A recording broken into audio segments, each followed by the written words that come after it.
Remember when playing with AI video felt kind of like pulling a slot machine lever? You'd type in dog running and get like a six-legged creature melting into a fire hydrant. Yeah, a very surreal slot machine. You really never quite knew what the jackpot was going to look like. Right.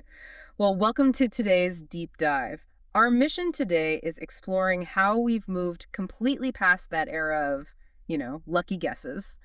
We are digging into the Gemini Omni Video Prompt Bible by Story Buddies Play. Which is essentially this massive reference guide. It's packed with over 100 copy-paste formulas and parameter cheat sheets for multimodal AI video generation. And what's crucial for you to understand as you listen is that, well, we aren't just looking at text to video anymore. Exactly. Creators are now merging multiple inputs to act as directors, physicists, and editors all at once. So let's unpack this four-part prompt formula that the guide focuses on.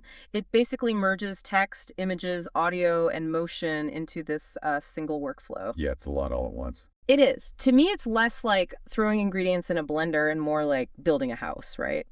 Mm, The image input is your concrete foundation so the AI doesn't hallucinate the architecture. That's a really good way to look at it. And then the text prompt is the framing, the audio is the wiring, and the motion parameters are the physics holding it all up. But here is where I get stuck. Go ahead. If you throw all those different blueprints at the AI simultaneously, how do you prevent it from getting overwhelmed and generating total chaos? Well, it's all about sequential constraint.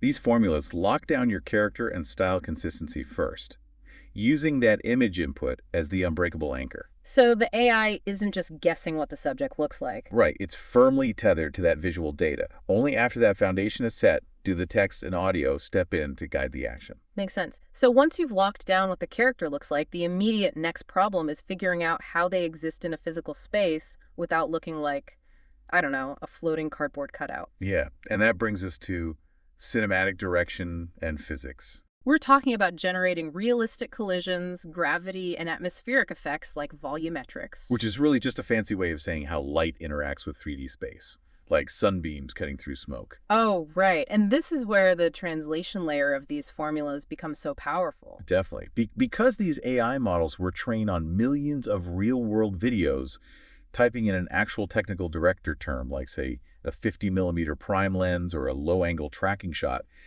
it triggers the model's learned mathematical data.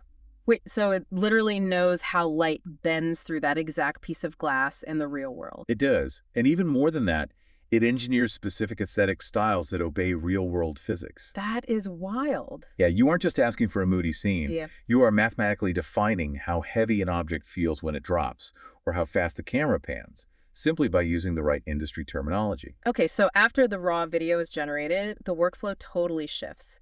We get into this natural language editing dictionary and audio-driven generation where the video motion syncs directly with the music. Exactly. You can use techniques like in-painting to seamlessly erase and replace a coffee cup on a desk. Or outpainting to zoom out and invent an entire city around your character. And this is all just by talking to the AI. Think of it this way. The keyboard has replaced the timeline. You aren't dragging and dropping clips anymore. You're having a conversation with your editing bay. Okay, wait, let me play devil's advocate here for a second. Sure, go for it.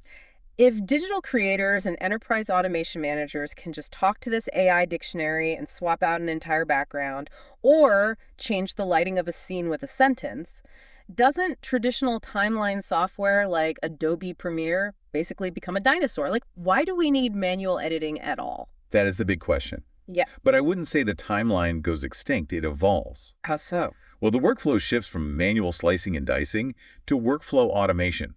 You are no longer a technician dragging clips around a screen. Right, you become a prompt engineer. Exactly. Yeah. The goal is seamless remixing and rapid iteration. You're still relying on the human eye for the actual pacing and emotional storytelling. So what this deep dive really reveals is a massive shift in the landscape. We've gone from AI video being an unpredictable toy to a highly controllable multimodal enterprise tool driven by over 100 precise formulas. It really is about having absolute intent over every single frame, rather than just hoping for the best. Which leaves you with a final thought to ponder today.